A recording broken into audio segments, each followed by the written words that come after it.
Hello IG Garage family, is your scanner showing the P2016 code?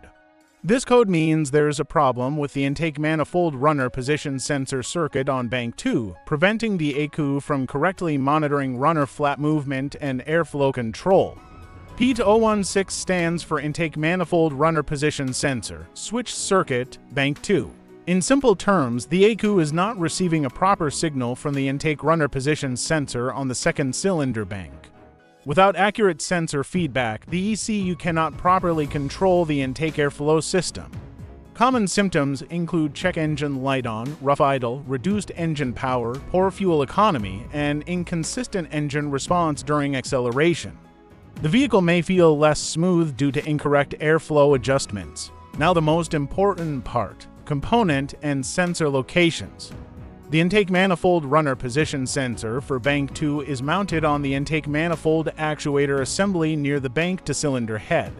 The actuator moves the internal runner flaps, and the position sensor tracks their movement and sends real-time data to the ECU. The wiring harness runs from the sensor and actuator across the engine bay to the ECU and is exposed to engine heat, oil vapors, and vibrations that can damage insulation or connectors.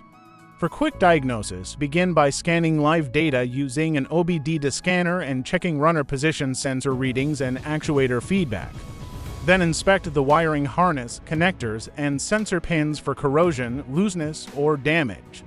After that, test the sensor signal and ground circuit using a multimeter to ensure proper voltage supply.